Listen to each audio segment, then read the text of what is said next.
Well, welcome, everyone. It's far too nice a day to be in here attending a lecture. Your dedication is well noted.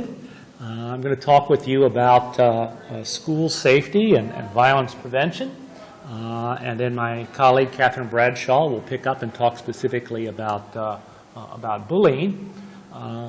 Main points I want to cover in the next 25 or 30 minutes are, first of all, that schools are actually much safer than we're led to believe by news reports and high-profile events.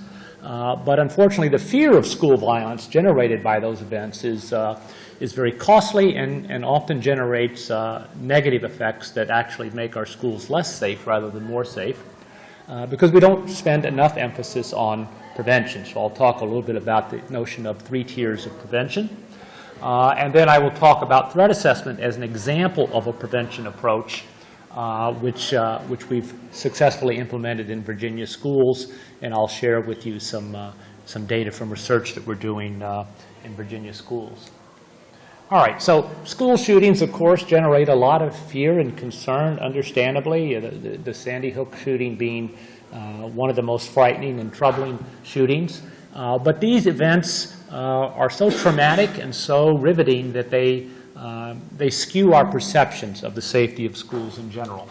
And of course, the news media and advocacy groups capitalize on this fear by emphasizing, for example, every December, there's a series of news reports on how many school shootings we've had since Sandy Hook. And the most recent one said that there have been 224 school shootings since Sandy Hook. And that certainly is too many shootings. We'd like to have 0 shootings. But to put this in perspective, we need to think, well, how many shootings have we had generally in the United States since 2013? And in fact, if we look at CDC statistics, we know that there are about 32,000 firearm deaths in the United States every year. Suicides, homicides, and accidental shootings. There's about 84,000 firearms injuries every year. So this doesn't include shootings where no one is injured or it's not recorded. But even this low estimate gives us 116,000 shootings every year in the United States, which you can divide that out by 365, and there's over 300 shootings every day in the United States. So if there's over 300 shootings every day, then maybe 224 over a period of 3 years is not quite as big a number as it seems, because during that same time period, there were 500,000 shootings in the United States. So what I'd like to suggest to you is that even though that number of school shootings is frighteningly large and we'd like it to be 0, what it really indicates to us is that schools are one of the safest places for kids to be. In fact, if we look at shootings or homicides of young people, there are 20 up to 30 per year in schools. And there are 1,500, 1,600, 1,900 every year outside of schools. And so schools are actually quite a safe place. Another way to look at this is that we have about 125,000 public school, or 25,000 total schools in the United States. We have about 21 deaths of students at school every year. Too many, but only 21. We divide that by 125,000.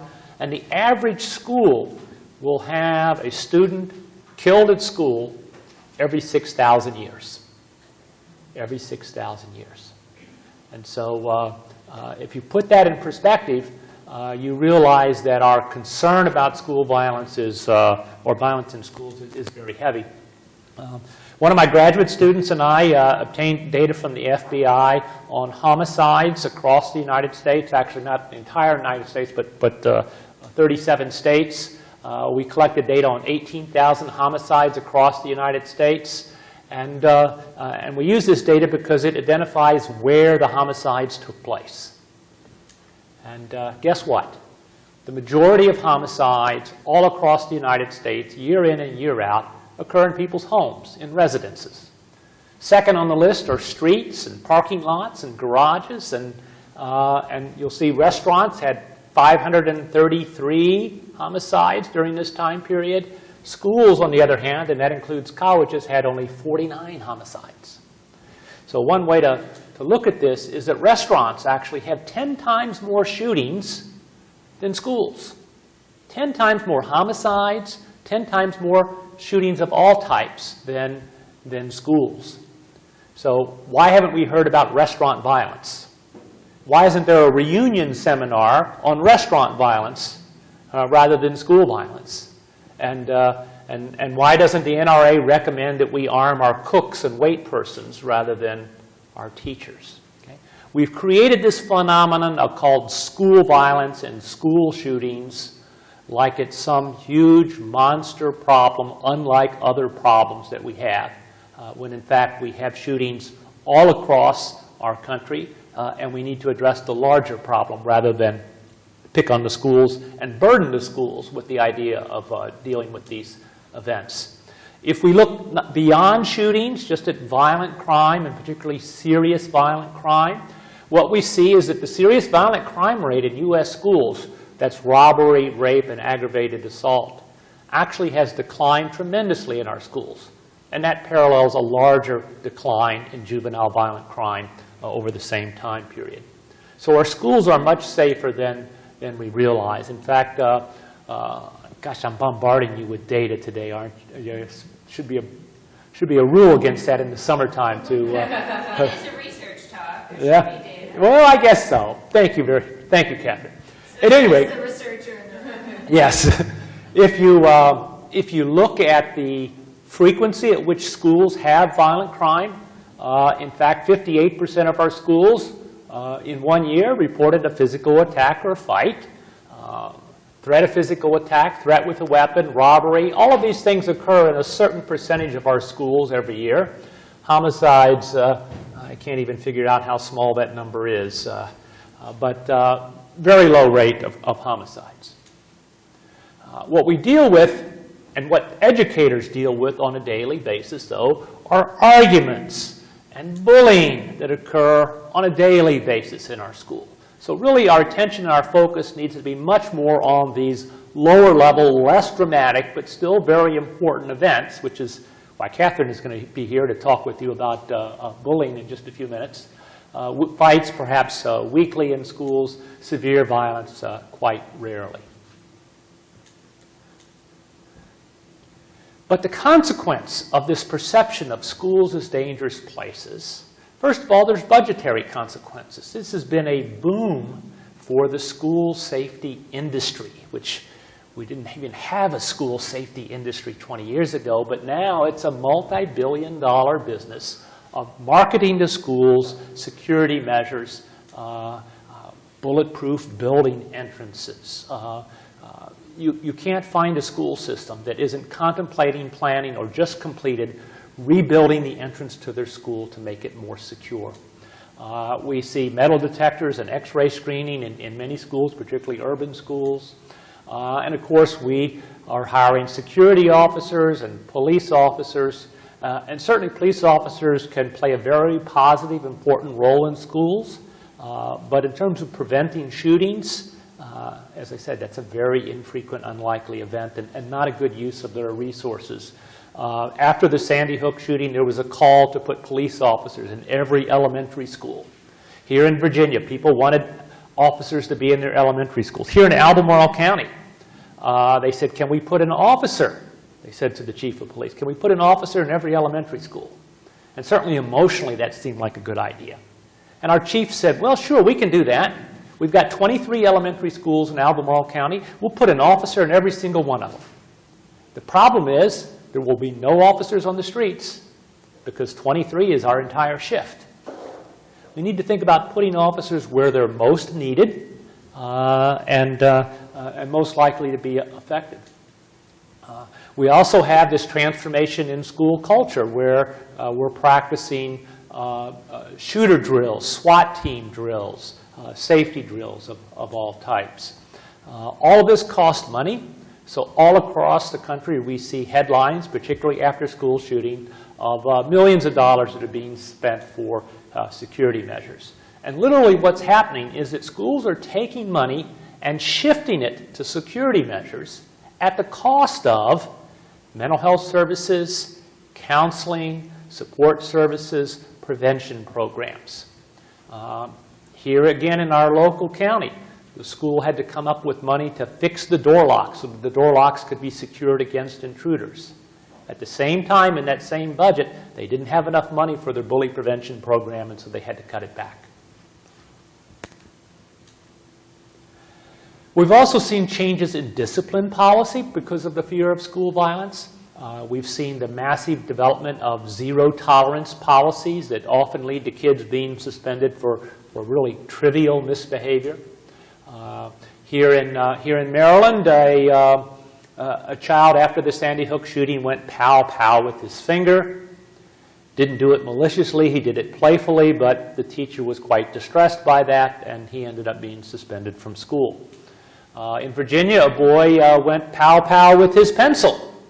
And under the school's zero-tolerance policy, he was suspended for a firearms violation. Because under Virginia policy, a look-alike, a toy gun, is considered the same as a real gun and can receive the same consequences of long-term suspension or expulsion. And so, so he faced a long-term suspension for a pencil. So these are fear-based policies. They're overreactions. And what we know about suspension is that it is not an effective discipline policy. If suspension worked, as many people think it should, then it ought to deter people. That is, if you know you're going to get suspended, you wouldn't misbehave. And if I suspend one student for misbehavior, it'll make the other students improve their behavior. That's the theory. It seems to make sense. But in fact, what we know from research looking at schools all over the country is that when schools use suspension, those students don't improve their behavior. They're actually more likely to get suspended again and again. And the other students in the school aren't deterred by the suspension. They, in fact, are more likely to misbehave. Because what happens when you suspend students is they fall behind in their classes. They feel frustrated. They feel rejected. They feel pushed out of school. And when they return to school, they continue to misbehave and get into more trouble. Schools that use suspension have higher dropout rates and higher juvenile court involvement for those students. Even if you control, statistically, for their prior behavior, for the demographics, for the community factors that might drive greater misbehavior in schools. So we talk about a school-to-prison pipeline, that suspension seems to be a policy that is fueling a pipeline of sending students into the juvenile justice and prison system. So my response to all these concerns is that we need to focus much more carefully and much more attentively on prevention. And by prevention, I mean to keep something from happening, not to respond to something that's already happened. But unfortunately, when we have shootings, terrible shootings like the shooting at Virginia Tech, our mind is riveted on what do we do if there's a shooter here? What do we do? Do we go out the window? Do we barricade the door? How quickly can we get the police here? But none of those are prevention efforts. We developed a threat assessment process, which I'll be telling you a little bit about. But after the Virginia Tech shooting, I had the opportunity to testify at a congressional hearing about the use of programs to prevent shootings. And I recall one congressman thought that the hearing was a waste of time. He said, we can't prevent violence because we can't predict who is going to do one of these crazy madman shootings. And since we can't predict it, there's no way that we can prevent it. Now, that's a very simplistic fallacy. And he left the hearing before I could give a response to him, so I'm going to give you the response here. But in fact, prevention does not require prediction. We can prevent things that are not predictable, that are quite randomly distributed. And let me give you some examples. How many of you have been in an automobile accident? Just about everybody has. Did you predict it? Well, of course not. You know, they seem random, they seem unpredictable. But we know that we can reduce the rate of automobile accidents with primary prevention, building good roads, having safe cars, having traffic regulations, a lot of things that we do in this country that actually reduce the rate of automobile accidents, even though we can't predict any one of them. We also know that we can do prevention at a secondary level for individuals who have risk factors for some negative outcome. Now, I don't know which of these girls is going to get lung cancer. I can't predict that. But I can predict that they're at higher risk and that the odds are that one of them will because of smoking. And so we can take this kind of secondary prevention approach and think about things that increase the risk of violence and work on reducing the risk factors. And finally, we have individuals who are in immediate need of services. This is tertiary prevention. Prevention really where a problem has already surfaced or is in need of immediate attention. This is a young man who became very distressed when his girlfriend broke up with him and started dating his best friend. Gosh, that's never happened before, but that was a really distressing thing to this young man. And one night on a chat in a chat room, he started, venting his feelings and came up with the idea that maybe he would just go to school and shoot that former best friend and then shoot himself to really communicate and express his grief. Now, did he intend to do this? Was he actually going to do this? It was very alarming. We can't really say for sure. But what did happen was that the girl who received this message contacted someone at the school. The school contacted law enforcement. They went to the young man's house. They took him to the hospital for evaluation. And after that, after he was released from the hospital, they developed a program, a counseling and intervention program to prevent something terrible from happening. So this is tertiary prevention. So this is really a model that schools have adopted all across the country. Dr. Bradshaw is actually one of the leading experts on PBIS, Positive Behavioral Interventions and Supports, which takes this multi-tiered approach. It can be applied to a lot of different needs in our schools. Let me just say a little bit about threat assessment, why I got interested in threat assessment. This was back in the 90s. I evaluated a young boy who'd been teased and bullied. And I won't go through all the different venues in which he was being teased and harassed, but it took a heavy toll on him. He had a family history of mental illness, which he wasn't aware of, even his parents weren't aware of. But he began to hear voices, and he became very paranoid and felt that there were aliens who were after him, a man who was trying to control him, and voices that guided and directed his behavior. He began to hang out with a group of sort of counterculture kids in school who were rebellious and angry and felt mistreated at school, and in a rivalrous situation with the preppy kids at school. And so he, when those kids talked about shooting up the school, he took them quite literally. The voices in his head said, yes, you've got to do this. And one day he came to school with some guns for the other kids as well as for himself, although the other kids didn't participate. And he carried out a terrible shooting. The shooting killed 3 students, wounded 5 others at Heath High School in Paducah, Kentucky. He pled guilty, is in prison serving a life sentence at this time. In evaluating this young man and spending time with his family and family members and friends and people who knew him, I was struck by the contributing factors. Bullying certainly played a role in the shooting. His mental illness played a role. Peer influences, the other kids who encouraged him and came up with this idea and reinforced his behavior, as well as his access to guns. All of these were contributing factors that had the school had a bullying prevention program, mental health screening, paid attention to the rivalry between peer groups at schools, they might have prevented this shooting. But the most important factor overall, to me, was that no one had reported his threatening behavior. The other kids who knew he had stolen guns and had the guns ready, the kids who were warned. There were over a dozen kids who were told, don't be in the lobby Monday morning. It's going to be payback time for you. Oh, you're my friend. I don't want you to be hurt. None of these kids went to authorities to share these concerns. When I interviewed some of these kids, they told me that they didn't want to be snitches, they didn't want to be rats, they didn't want to be tattletales. And we've seen this again and again in school shootings across the country. That is, these are, for the most part, not carried out in private by kids who have done this secretly.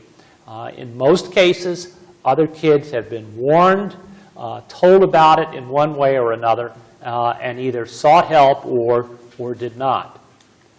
And so it's very important to teach kids the difference between snitching and seeking help. We've seen across the country that school shootings have been prevented because children did understand the difference between snitching and seeking help.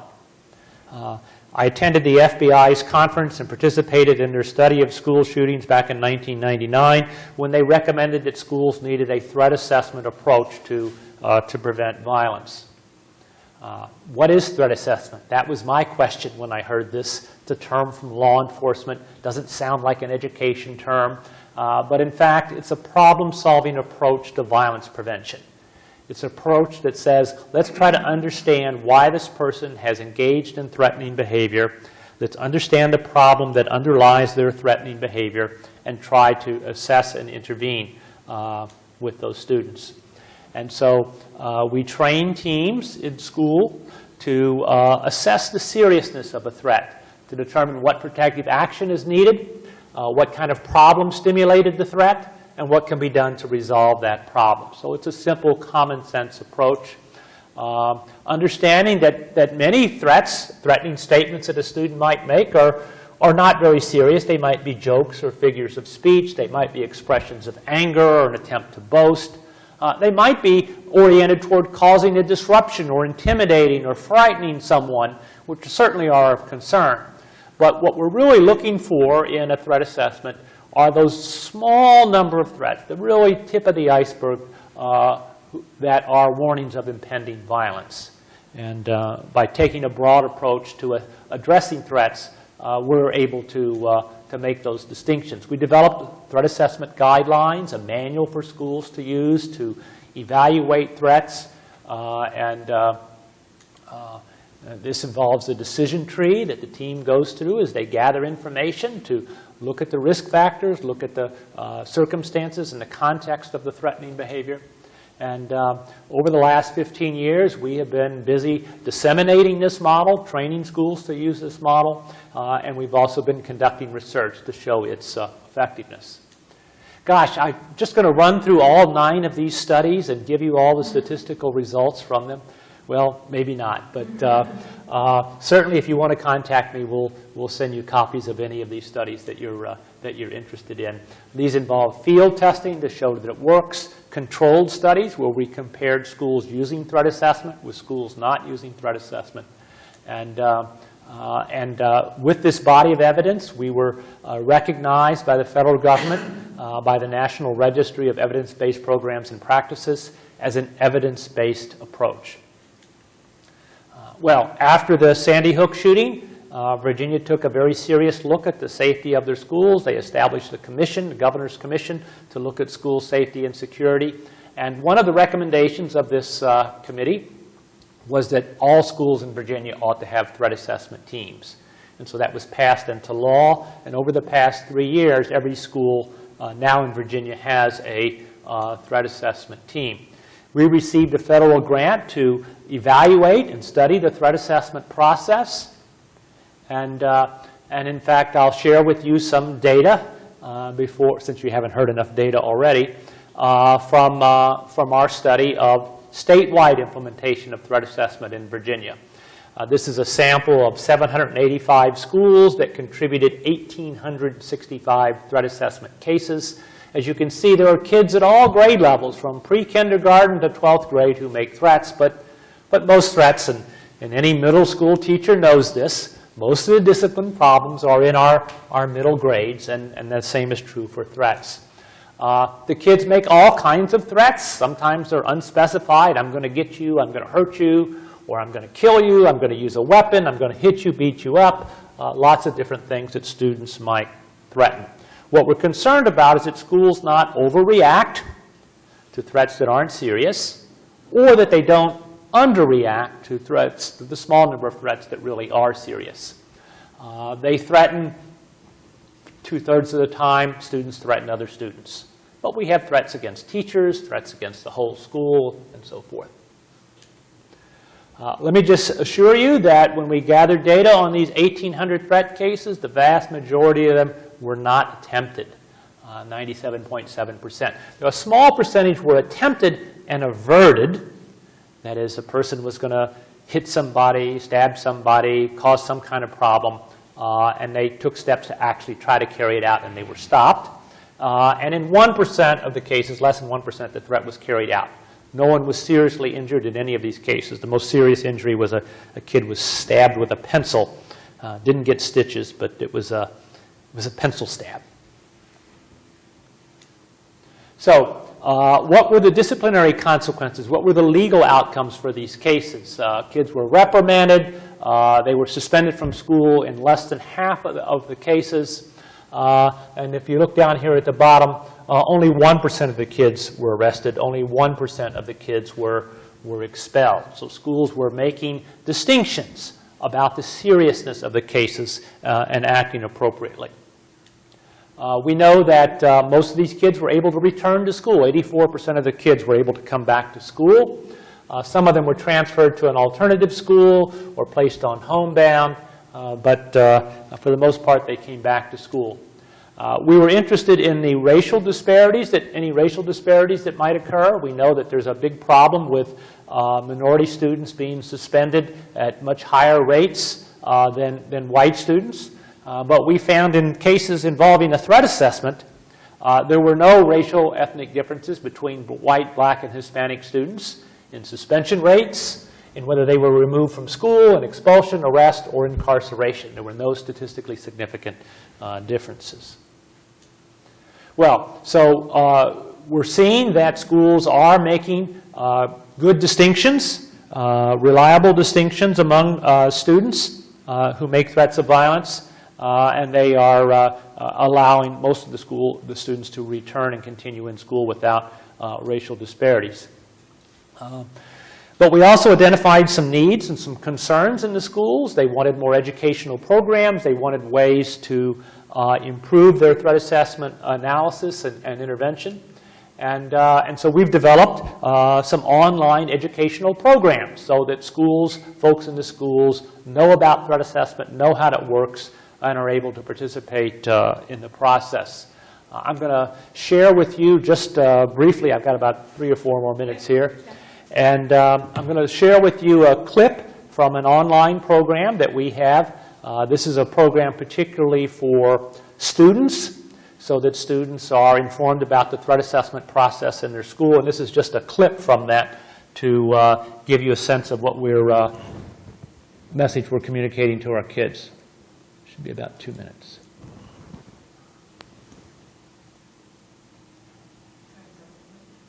Yeah, maybe.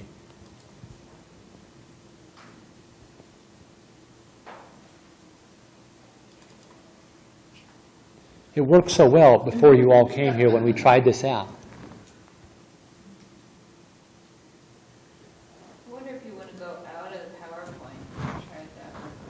Yeah, if it doesn't kick on here in a minute, it might be just sort of slow to respond. No? No, this is what we did before, and it started right up. No, that's not going to do it. It worked on my desktop.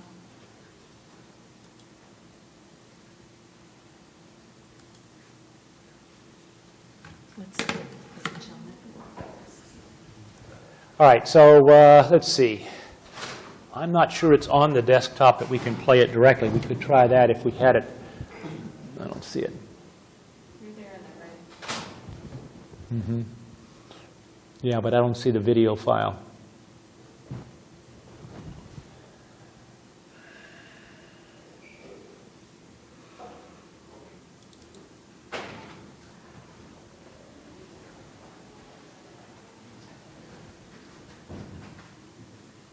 So do you have access to the file, the video file? We need you to play it directly because it's not playing in here. Yeah. Is the flashlight still on? Yeah, if you go to the file manager in the bottom left there. All right. All right. I'll let you do that.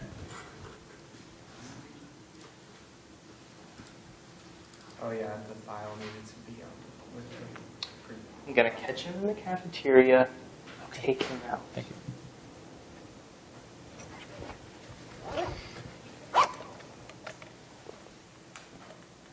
If a student brings a gun to school or talks seriously about killing someone, it should be reported immediately. Remember, school shootings have been prevented because a student reported a threat. If a student is being picked on, bullied, or harassed, you should report that too. No one should stand by and let another person be abused. A threat assessment team will investigate and stop the situation before it gets worse. Look, I'm worried that he really means it, but I don't want to be a snitch. A snitch is somebody who tells on you to get something for himself. It's not snitching if you're trying to keep somebody from getting hurt. Sometimes students don't want to report a threat because they think it's snitching, but there's a big difference between snitching and seeking help. Snitching is something you do for your own benefit, like if you were trying to get out of trouble. So if you report a threat, you're not snitching. You're trying to prevent somebody from being hurt. There are students who have prevented a shooting because they reported a threat, and they're not snitches. How will you feel if he actually does it? What if he kills someone and you could have done something to stop it? There have been many situations where a shooting was prevented, but in schools where shootings did occur, there were often students who decided not to say anything. They kept quiet and let it happen. Don't let that happen in your school. I guess you're right. I don't want anybody getting killed if I could prevent it. Who do I talk to about this? If you hear a threat and believe it could be serious, do the right thing. Talk to someone you trust, like a teacher, counselor, coach, principal, police officer, or your parents. Okay, I don't know how to say this, but I'm kind of worried about Connor. Oh, well, if you're worried about him, I want to know. Well, see, he said he had a gun and he was going to shoot Evan in the cafeteria. Oh, wow. Okay, you did the right thing by letting me know. I want to make sure I understand the situation. Tell me more about this. I'm gonna Well, we don't catch need to him in play the it a second cafeteria, time. take him out.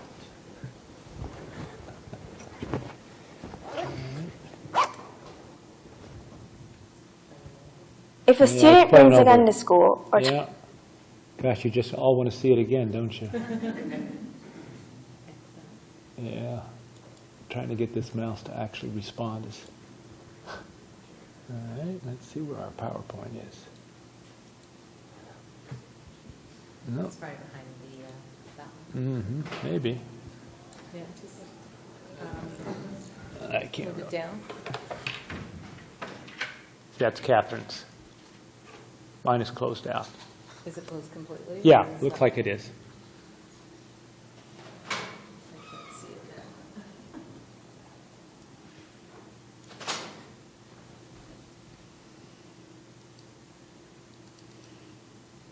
Is that you? That's it. Let me get that. Look at all these slides we've already watched. We're almost done here. Then we'll have a quiz.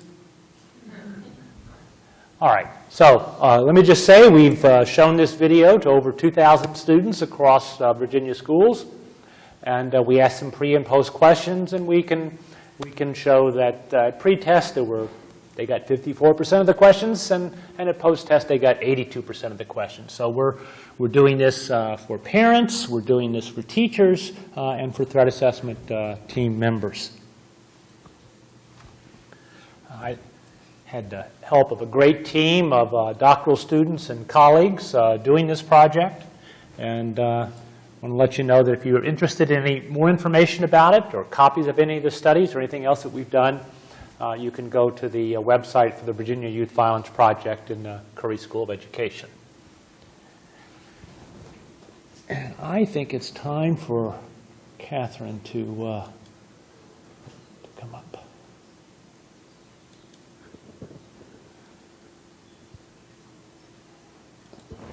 this microphone? Sure. Okay. They were next to you today.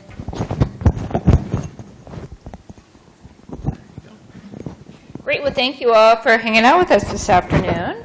So now we're going to switch gears just a little bit and think about the topic of bullying. I'm kind of interested of you in the room. How many of you have kids or work with kids or interact with school-age kids or preschool-age kids on a regular basis? All right, so that's most hands in the room. And just out of curiosity, not to out yourself totally, but how many of you had a personal experience with bullying? Either you were involved as a bully, or you had an experience that you witnessed, a good friend, or even had a kid or something like that that you work with that had a bullying experience that was kind of salient. All right, again, it's almost everybody in the room has been touched in some way. I remember talking to my dad, who's like 86 years old, about bullying, and he's like, that's so weird that you studied it. I remember when I was 6 and I was bullied. And he like rattled off all these details of this experience, and I was like, how do you remember that? And he's like, I don't know why I remember that, but I just remember this. And it seems like the topic of bullying is just one that resonates with a lot of people for a variety of reasons, either because we've had kids in our lives, we've had a personal experience, and sometimes people like my dad have this very salient experience that they can't remember what they did yesterday, but they remember what they were wearing and who bullied them and what time of year it was and what it was about. So there's something about those kind of experiences that quite often stick with us. And those of us that are interested in this as a research area are really interested in that phenomena. Like, why is it so salient to people? Are there impacts that happen? What is it about a society or a culture? And frankly, there's a lot going on right now in the media and with even the public situation with our leadership that has drawn a lot more attention to this topic of bullying. And I want to also make sure that we're aware that there's a science and a research body behind it. It's not just something we're all kind of jumping on the bandwagon. But as you saw, Dr. Cornell presented research showing that while school violence and those really acute incidents that occur are often the tip of the iceberg and the ones that kind of make their way into the headlines, there's a fair amount of bullying that goes on that kind of creates that base of the pyramid that quite often can bubble up and lead to those more serious events. So that's one area that really got this topic on my brain is when I was just in graduate school, kind of finishing my master's and getting ready to go into my PhD program was the year that Columbine high school shootings occurred. And that was really where I started thinking a lot more about what do we know about bullying and how it's related to anything like school shooting, and what are we doing more broadly to try to prevent these problems before they occur. So Dewey gave you a really great example of prevention, and I view myself as a prevention scientist. We always put the word science behind something that makes it sound more sophisticated. I even edit a journal called Prevention Science. So I think a lot about how do we try to prevent things before they escalate or get worse. And that's one thing about bullying, is we want to try to prevent these problems that kids are having before they go on to a kid getting into fights chronically or using aggression to get their way every single time, or just end up being a jerk in the workplace or going on to be abusive towards children as a parent. So it can really lead to other problems across the life course. And so as a developmental psychologist, I'm really interested in how can we see these early precursors, try to stop it before it escalates, and try to stop its impacts before it hurts other people. So in terms of what I'm going to talk a little bit, my advanced organizer, is trying to talk a little bit about what is bullying, what does it look like, how do we know it when we see it, why is it a problem in school environments and around school climate, and what are some things that we can do either as parents or adults interacting with kids. But most of the time, Dewey and I spend our work focused on talking to school personnel. So a lot of my examples kind of go back to people that are working in schools, but are certainly relevant for parents or other adults that are interacting with kids. In fact, we need to be talking to more people outside of schools about the issue of bullying, so that way they become more aware of how they can actually address this, even as just a neighbor or a community member or somebody in your church or synagogue that sees other kids that are getting bullied. What can you do? So a lot of people walk around with this idea of what they think bullying is, and for a long time we were operating off of just kind of definitions or people's schema, their own idea about it. But then all of a sudden the federal government said, well, you know, maybe we should try to get together and come up with some consensus around what this term bullying means. And so I worked with a group through multiple federal agencies, including the Centers for Disease Control and Prevention. They're actually interested in bullying because it's a form of injury that kids can inflict harm on each other, and the U.S. Department of Education to put together this definition. And while this is kind of wordy here, it really gets into 3 core features. The first is around intentionality. So it's an aggressive behavior. It's not something that just happens by accident, like somebody just gets left off the invite list to a birthday party. If that accident is intentional, which quite often it is, then it might very well be an incident of bullying. So it's an intentional aggressive behavior. It typically is repeated over time. It can't just be a one isolated event, but it has that potential to happen again, like somebody sends a really nasty email, what we call cyberbullying. That actually could just be one email that happens, but it fans out to so many people or gets posted on a website. That's repeated exposure in and of itself. But sometimes you can see this dynamics that's getting set up, and you can see that it's probably going to be repeated. So I tell people, never wait until it happens again, before you intervene. You really want to start to be sensitive to those and catch them early in that cycle. And the third is kind of a differentiator between kids that are just getting to an argument or a fight or a disagreement where there's some power differential. When you talk to my dad, he thinks about the kid bullying him on the playground, the bigger kid who is, more popular than he is. He doesn't think as much about other kinds of power, like social dynamics within a network, like popularity, or even kids that have disabilities that by nature of their disability might have lower power or lower status within a group. It may actually be even turned on its head when you think about a kid that knows how to use technology really well. I'm not particularly IT savvy, so I can't set up an Instagram to go out to a whole bunch of people. But using that technology actually puts some kids in a power position where they normally would be kind of the geeky teenage kid that's just behind the computer. So our notion of what power and that dynamic is a little bit different in a bullying context than it might be in a regular situation. And while I was just using words like bully or victim, and in fact the field's trying to move away from labeling individual kids in this dynamic, we could also think about this as much more complex. This is what we call a bullying circle that was created by one of the leaders in the field, a guy named Dan Oveas. And so he's actually developed one of the most widely used programs around bullying prevention called the Oveas Bullying Prevention Program. He named it after himself. And so his work actually highlights this complex dynamic where you've got the target or the victim there in the middle, and then A is labeled the kid who bullies them. But think about all these other people that are standing around watching it. They could play a potential role as a follower, kind of jumping on board if that happens. Or as you swing over to the F and the G, where you see kids that might actually defend the kid. And so this is what we're trying to do a lot of times in our interventions. While adults can intervene, we cannot be the only ones that are involved in this. And quite often we're trying to swing the circle around so that way we have more kids on the right-hand side, the ones that are on the defender and the supporter side. And that's a complex process. That's why we think a lot about school climate and norms and how we can shift those expectations and promote things like empathy so that way kids will try to intervene on the behalf of each other. So while I talk a little bit about what happens for kids that bully or what happens for kids that are bullied, keep in mind there are all these other players that are involved. And while this one instant might just involve A and H, the next day it very well could be E that's the target, or even C that's actually the one that's bullying somebody else. So it is very complex, and that's why it's hard for us to intervene by just using one strategy or one solution or having one campaign within a school or something. So who's involved? What do we know about how prevalent the concern is? Estimates are anywhere between 30 and 40%. When we first started doing research in this area, we found that, wow, there are a lot more kids that are involved in this than we originally had thought. And they could be involved as many of those different roles. But when we think even just directly involved, about 23% is a victim, about 8% is a perpetrator or bully, and about 9% is a bully victim. And that group is actually the most interesting to me. These are the kids that bully and also get targeted for their own behavior. And in fact, they're the ones that we see have the most social, emotional, and academic problems as a result of their bullying. Quite often people think it's just the victim. But it's the kids that are kind of those aggressive victims, the ones that go and lash out against others and bully others. They're actually the ones that often are targeted the most because they're reactive. If I sit here and bully Dewey and he doesn't do anything, that's not very fun for me. So I'm going to try to find somebody else. I want to be reinforced for my behavior because I kind of like that power dynamic. And so if he got really reactive, I'd be like, wow, that was kind of cool. Look at what I did. I pressed his buttons. I'm going to do that again. And so that's one reason why kids aren't just randomly bullied. Quite often they're targeted because of characteristics of their background or their own behavior. And in fact, we know a little bit about some of the gender differences. Boys and girls are both involved in bullying.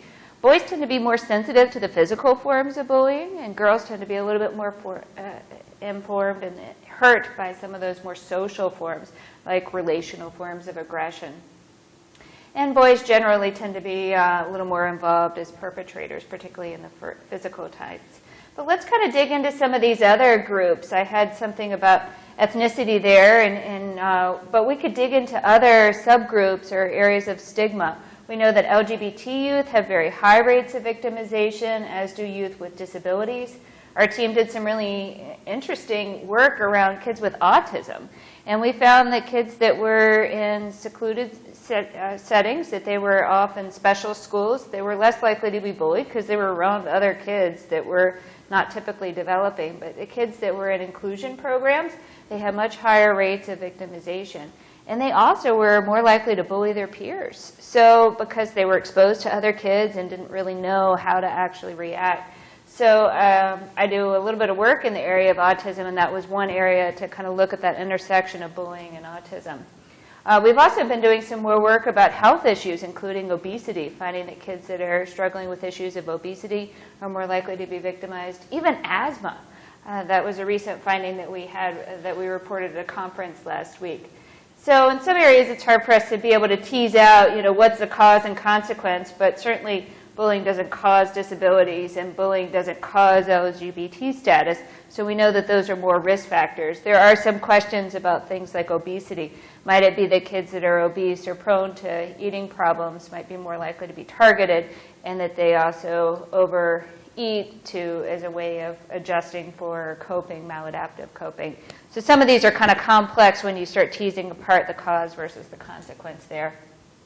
But other factors like socioeconomic status, immigration, and religious minority, and what we call intersectionality, where you might have multiple stigmatized experiences. The research is a little less conclusive. However, I will highlight that very recently we've seen an upsurge in great concerns about immigration status, and I'll return to this in a few minutes, and that relates to some of the broader political climate that we're seeing right now, but is an area that we need a lot more research on. So I alluded to different types of bullying. So there are forms that are more direct, like hitting, name-calling, and then indirect forms that might be leaving somebody out or spreading rumors about them, cyberbullying. We've also done a little bit of research, like where does this stuff start? Does it start in preschool? What about just rough and tumble play, and how is that different than kids that just don't have good social skills? But what we don't want to do is overlook those behaviors, because quite often if kids don't learn to self-correct and don't get on the right track with that, then they can continue to use those types of behaviors and get reinforced for them. So we do provide training to teachers even as young as preschool. We want to make sure we're not labeling kids too early on. And in fact, kids can see that others might be stigmatized or left out, and others can reinforce that. So we need to make sure that we're very sensitive to developmental issues as well. A little bit about cyberbullying. I often get a lot of questions about this, in particular because of so many technologies that are being developed and the availability of technology for youth. In fact, I'm just finishing up a book chapter right now about the use of technology in bullying prevention. So not only is it used a lot in actual how kids bully each other, but it can be helpful as a tool for getting assistance or in part of national campaigns. There was recently an emoji that was created about the witness through the Ad Council and was rolled out through Facebook and all these other ways, so that way we could try to leverage technology as a way to intervene. So that's another area for us to think about additional research. But there are a couple of unique features. I like this because it's like Blackberries. I actually still have a Blackberry because I like the keys, so I really like this little picture. But not too many kids are using Blackberries these days. But this is just an example of how the technology changes so frequently. You have to update all your language and images. But things that are a little bit different about cyberbullying from other forms of traditional bullying is that it can happen 24 hours a day, 7 days a week, even when you're not really expecting it. There's some research showing that kids have anticipatory anxiety about going into situations like the cafeteria, where they expect to be bullied or where they might see other kids. But when it's through the phone, anytime I look at the phone, anytime I pull open my email or I get on Facebook, it could be there. So that level of anxiety is kind of all-inclusive. It can also be done anonymously, and so that's very hurtful. And the effects can actually be rather long-lasting. Even though it's just an email that's sent out, who knows who got that and how long it's going to be posted, or if it's really, that photo's really taken down. And for those reasons, sometimes cyberbullying can actually be perceived by youth as more hurtful than other forms of bullying.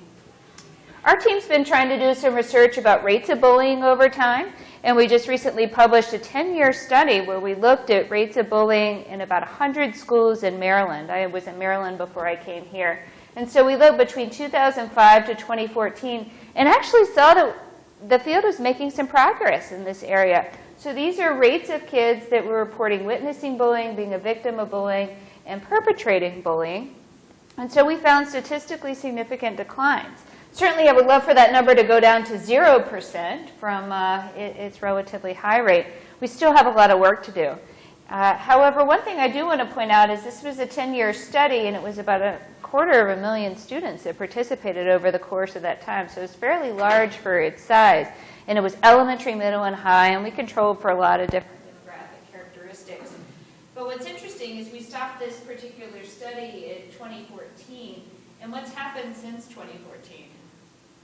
We've had this big election and a lot of attention to issues, and so I've gotten so many calls from the press, in fact, that are asking me questions about what's going on with Trump. You know, kids are actually quoting Trump and quoting the election, and started off with the campaign. Literally, I have an interview this afternoon with NPR talking about this recent study that just came out about BuzzFeed, about kids that are citing Trump as a reason why that they're bullying other kids and are actually pulling quotes. And for researchers like Dewey and I, we kind of get anxious when we start just to hear these things kind of pop up in non-scientific studies. And so it would be really important for those of us that are continuing to collect data. In fact, that big Maryland study, we still collected data in 2015, 16, and 17. And so we're going to take a look at the data this summer to see if those positive trends that we experience, are we actually seeing a change in them? And so it's really hard for sometimes when we hear things in the media that are happening kind of anecdotally, are they really carrying out in our big, large-scale, more epidemiologically defined studies? So that's a question yet to be answered. But let's return to thinking a little bit more about for the kids that are being bullied, and in fact, if the rates are going back up, we're very concerned about that. And although the rates do seem to be declining, not just in our study, but some of the other national data, they certainly aren't going to 0%. A drop of 2 or 3 or 4 or 5 percentage points is promising because it shows some of the effects and some of the activities that we've engaged in politically and in policy and in practice might be having an impact. But there are still a lot of kids that are being bullied and that are experiencing problems like self-esteem issues, depression, absenteeism, even illness. There's an interesting series of studies showing, particularly among younger kids, that they don't have a way to express verbally some of the concerns they're having, so they get a lot of stomach aches and headaches, don't want to go to school, end up in the nurse's office because they're complaining and what they perceive as psychosomatic kind of concerns, but they can come out. So as parents of younger kids, you need to really attend to some of those issues. But then there are also ways that the bullying can get under your skin. In fact, understanding what are some physiological changes that might be occurring as a result of bullying. Dewey and I have a colleague who's up in Canada named Tracy Valancourt who does a lot of work in this area trying to understand some of the genetic factors that might make kids more likely to engage in bullying or even more sensitive to bullying after it happens. But there's a lot between your brain and your body and how your body's responding to these different experiences that might make you more likely to develop a mental health or behavioral health problem. So HPA stands for, it's really this complex axis between your hypothalamus and then understanding how your pituitary gland and your adrenal glands are all responding to a certain kind of stressor. And bullying can very well be a stressor. So there's actually data to show that kids that are stressed out as a result of bullying are more likely to develop these kinds of problems. And their genetic vulnerabilities that make one more likely to engage in bullying. There are other aspects about your brain and its brain development. Very sadly, there's an image down here of a young child, 2 different children, in fact, a typically developing child on the left and one on the right who experience extreme neglect. You don't need to have a PhD in neuropsychology or neurology to be able to tell that there's something that's different about those kinds of brains. And so quite often when kids are experiencing bullying, they're also experiencing other kind of adverse events, maybe exposure to violence at home, or other kinds of things that increase that stress on the body. What we call it allostatic load. You know, sometimes when you get run down, you don't bounce back exactly like the way you were before. That experience of stress can actually cause physiological damage to your heart if it occurs for a long period of time. So I don't want to be over dramatic, but I want to contextualize our understanding of bullying in a broader conversation around stress and other kind of adverse experiences. We generally think about child maltreatment as being really a very serious concern. And in some ways, bullying isn't really all that different. It's just who's actually perpetrating it. So ways for us to think about this. And in fact, there was an interesting study that came out in a medical journal. I wasn't involved with it, but had an opportunity to comment on it, looking at inflammation, like the way that kids respond to different kinds of stressors in terms of their heart rate and other kinds of immune functioning. So there are ways that bullying as a stressor can have a negative impact on your physical health as well as your psychological. So when we think about concerns, kids who are involved in bullying are more likely not only to develop some of those mental health concerns, but also behavioral health concerns. Get involved with alcohol, other kinds of externalizing problems, even go on to criminality. So when we think, I mentioned a little bit about this bully victim subgroup are most likely to experience some of the mental health concerns. That's one area that we're very attentive to in thinking about interventions and trying to do more screening. There's also some interesting work about popularity. So kids that are tend to bully, they tend to think that their behavior is acceptable by others and that that kid really deserved it. So they have different ways that they kind of perceive the world or different cognitions of justice and what's appropriate. And so those are often targets for our intervention, thinking about how do we actually change that. And the effects of bullying quite often are rather persistent when we look at how kids feel engaged with their school environment. So why do we care about this? We care about this because we care about kids and their futures. We care about healthy school environments. In fact, schools are responsible for creating conditions that promote learning. So if there are problems in the school like bullying or safety concerns, then the school is responsible to actually intervene. So there's an accountability on this. And in fact, now all 50 states have some laws specifically related to bullying. Most of them come in the form of policies, like you're not going to arrest a kid, but more about schools are charged with putting in place different kinds of training or prevention programming. And Dr. Cornell's been involved in review of some of those and made some comments about how extensively they're implemented. In fact, there's a lot of variation in the quality of the implementation of those policies. So what do we recommend to schools? Well, we recommend that they do things like increase their supervision in different areas of the school. They be on the spot, kind of ready to intervene, and really watching out in those hot spots. They hold meetings with kids that are involved in bullying to try to create a counterculture that's more supportive of the bystanders and upstanders, kids that are going to intervene in a positive way. And then thinking about different intervention plans for kids that are directly involved. So quite often people say, well, what if I'm walking down the street, or what if I see a kid bullying? What do I do there? Well, what's the way that I should really react? So the first thing you want to do is label the bullying and stop it. You want to support and acknowledge the student that's being bullied and tell them that it wasn't their fault. They don't deserve to be treated that way.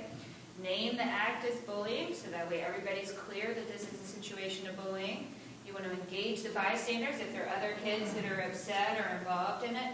But you also want to separate out the kid that's being targeted from the kid that's perpetrating and be able to handle their needs separately. And in fact, as we've shown in the literature, kids that bully other kids are also struggling quite often with what's the right thing to do. And so we don't want to just kick them out of school and suspend them. We actually want to do things to help change their behavior. So we do find, sadly, that a lot of adults don't intervene in schools around this issue. In fact, although 87% of staff think that they have effective strategies for intervening, and 97% said that they would intervene if they saw a situation of bullying, when we ask kids, kids really have a very different picture about what's happening around this issue. So in fact, when we kind of surveyed 15,000 students and 1,500 staff, all from the same school, we find these really different opinions about what the kids think is happening with adult intervention and what adults are really. So there's a big disconnect. And in fact, this is a drawing I got from a colleague of ours named Sue Swear, and it's an activity called Drawing a Bully. And you see on the left-hand side, this is bully when other adults aren't around. And so you see with the halo, the kind of angel, and then on the right hand is when the adults aren't around with the horns here. So there's a very different picture that kids can play in these situations. And this is what really leads to a lot of challenges. And then I talked a little bit about some of the ways that adults can try to be attuned to this and keeping their own emotions in check and trying to be respectful to help out kids without labeling and reinforcing. Other things about what to actually say, how you want to talk to the child, and how you want to listen to their concerns. Sadly, we hear from some kids, they feel that they're being blamed as a victim, and sometimes kids that may be LGBT or struggling with weight issues or acting a little bit differently. Sometimes adults will say, well, if you didn't wear that, or if you didn't act like that, then people wouldn't pick on you, and if you didn't use that bathroom, or if you didn't do this, if you didn't talk like a girl, we do this. So we need to be very careful that we as adults, when we're trying to intervene, aren't using mixed messages for our kids, that we're really supportive of them, even if they have a different background or experience that clashes with some of our personal values. So I want to wrap up just by talking briefly about some of the programming. A lot of the work that we do focuses on testing social-emotional learning curricula, developing supportive relationships in a positive school climate, thinking about what we can do in the school environment as well as what we can do for parents and to support parents and getting parents to talk to the school when they have these concerns, especially when issues of cyberbullying come up, because a lot of that happens outside of the school environment that creates a disruption in the school that needs to be addressed. And then thinking about some of those universal prevention strategies like Dewey mentioned, stopping the problems before they actually happen. Teacher training and school-wide activities. A lot of the work that Dewey and I have done is focused on giving data back to schools so that schools can learn about where this is happening in their school environment and try to intervene more effectively. And I'm going to mention just quickly as we wrap up here, one kind of innovative approach that we're using is a teaching simulator called Teach Live. And so this is a simulated learning environment that adults can use to practice new skills. And so it's used a lot in medical training, about how doctors can intervene and practice out different techniques. But it could also be used in education. So we're using an online software platform called Teach Live. And it's got this simulated classroom of 5 kids. And there's actually an interactor kind of behind the scene that's responding to the instructor. And so we're using this to help teachers learn to detect bullying, because remember those discrepancies that are occurring? A lot of adults say, yeah, I would help out, I would intervene, but I just don't see it, especially when I'm teaching. And so we actually set up these simulated classroom environments to give teachers opportunities to detect bullying and learn how to intervene more effectively. So this is a grant that we started over the last year or so, and it's proving to be rather instructive for us as we use as a tool to help teachers increase their awareness about bullying so that way they're better at detecting it and learning better about how to respond. So I'd be happy to answer any questions. I know we have a few minutes left here for some quick Q&A about issues related to school climate and safety and bullying. So I will go ahead and turn it over to you. Yeah, so if you'll wait for the mic, it'll allow us to capture your question. Hi, my question is actually for Dr. Cornell. The statistics that you gave, we talked about Virginia Tech, but is your research K to post-grad, or is it just K-12, all of the studies that you did about shootings? The studies I presented are K-12 studies, but we did develop a version of our threat assessment model for use at the college level and train schools, colleges in that as well. Just so your answer is captured because we're recording. Oh, okay. All right. Hi, my name is Samantha. I'm a reporter with Seaville Weekly, so I'll probably write something short about what you guys are talking about today. And you were talking about how in county schools, I believe, they spent a lot of money to replace the locks on the doors. Yes. What other types of things like that are happening in city and county schools? I think if you look over the recent budgets, they've also got funding allocations for rebuilding the entrances of some schools. I can't tell you the details, but if you look at that, you'll see those are big ticket items. Other questions?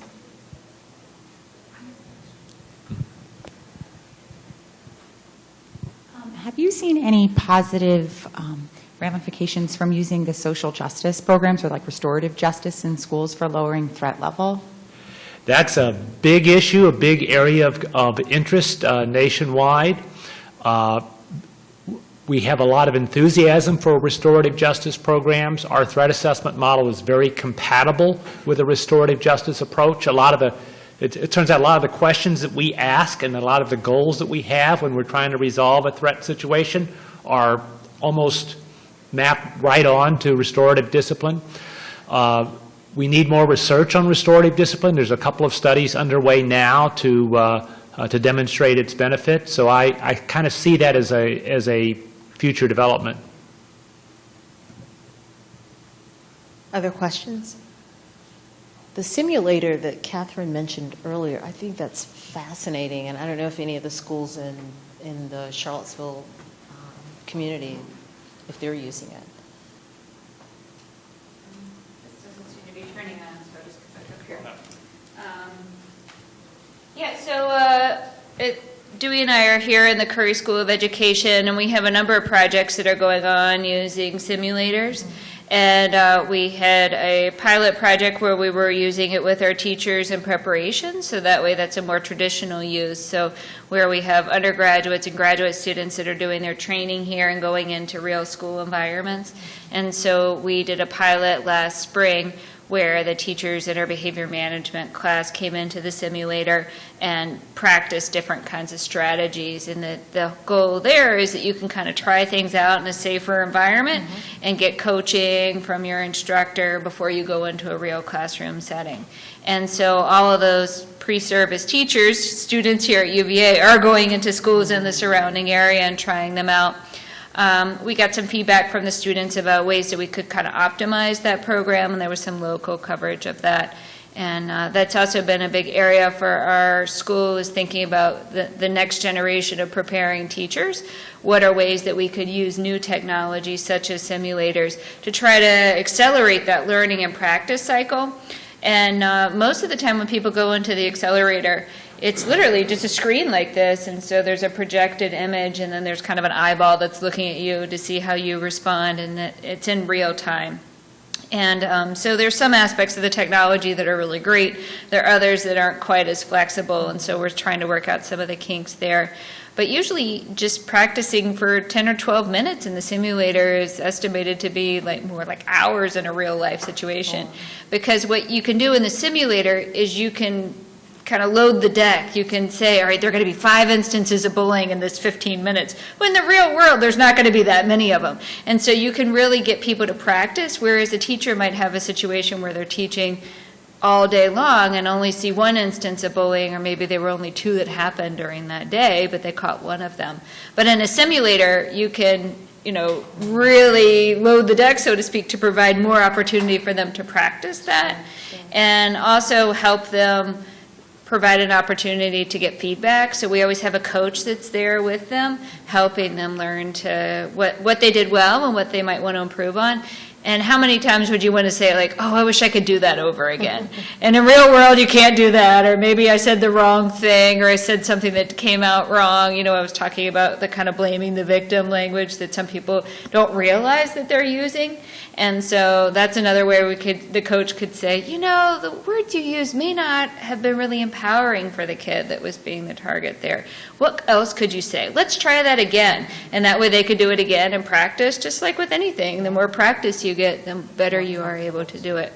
So it's not a perfect technology, but it's one that we're really interested and engaged in trying to pilot. Yeah, that sounds really great. I know not a lot of people were in this seminar, but it was recorded, and so we'll be sharing it widely, just so you know about that. And feel free, it should be up and running by Wednesday or so of next week, so you can check our website and we'll start pushing it out. So thank you for being here. I understand there's wine and cheese next door. If anybody wants to go to that seminar. But thank you for being here, and welcome back to Grounds. I'm Althea Brooks, and I was out trying to usher people in when you guys got started, so we didn't get your intro done. But thank you. Great talk. Thank you. Really informative. Well, I'm sure Dewey and I will be happy to grab a glass of wine and chat for a little bit. Yeah. And so alumni